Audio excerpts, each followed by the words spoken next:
When I was little and my dad was alive, he would take me to see the dioramas at the American Museum of Natural History in Manhattan. This was a holy place for me, grand and full of answers to deep and ancient questions. It filled me with awe, but it also frightened me. I would hide behind my dad's legs, nervously stealing peeks at the frozen animals. "That one just moved," I would squeal. "No, sweetie, it's your imagination. They can't move," my dad would tell me. "How do you know?" "Because they're dead." This was a foggy and vague concept at the time, foggier even than it is now. I could see the bears and gazelles, but in some larger way they were not really there. I knew that my dad was deeply committed to accuracy. I knew that he had more information on the topic than I did, so I could probably take him at his word. They were not moving. And yet, my mind played tricks on me.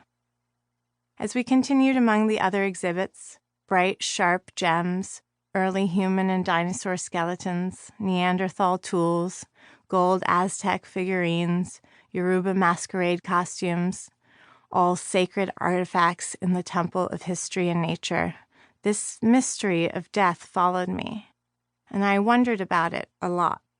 What it meant, what exactly it was, what I was supposed to do with the knowledge of its existence. It's dangerous to believe things just because you want them to be true. That's what my dad told me, very tenderly, not much later. I had asked him why I had never met his parents. He told me that it was because they were dead. "Will you ever see them again?" I asked. The animals in the dioramas were dead, but we could still see them. He told me that he'd like nothing better in the whole wide world than to see his parents again, but he had no evidence to prove he would.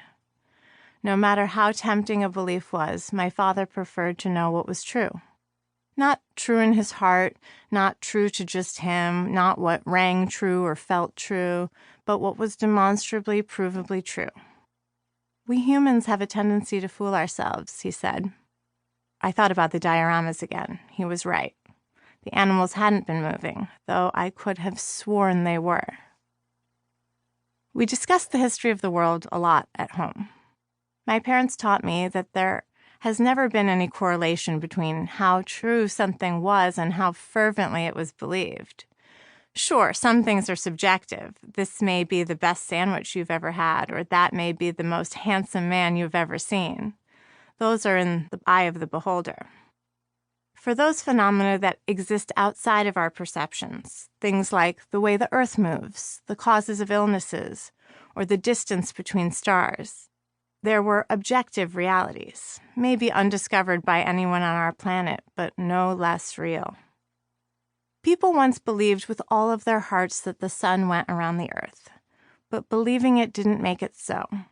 There are certainly things we believe right now that will someday be revealed to be hilariously or abhorrently ignorant. Our understanding changes with new information, or at least it ought to. So if a person is interested in testing their preconceptions, in discovering how things really are and why, how does one go about that? My parents taught me that the scientific method is designed for precisely this job. My father was a scientist. He was the astronomer and educator Carl Sagan. Science wasn't just his occupation. It was the source of his worldview, his philosophy, his guiding principles. He and my mom, writer and producer Ann Druyan, taught me that belief requires evidence. They taught me that science wasn't just a set of facts to be compared and contrasted with other philosophies, but a way of testing ideas to see which ones stand up to scrutiny. They taught me that what scientists think today might be disproven tomorrow. And that's wonderful, because that's the pathway to a better, deeper understanding. This left me with something of a conundrum when my dad died. I had just turned 14. I longed to see him again somehow. I would often dream of being reunited with him. In these dreams, I would receive an elaborate explanation about where he'd been. Usually a misunderstanding or some kind of secret mission was to blame. The dreams would all end the same way. Elated, I'd tell him, "I knew it. I knew you weren't really dead." I have these dreams all the time where you come back."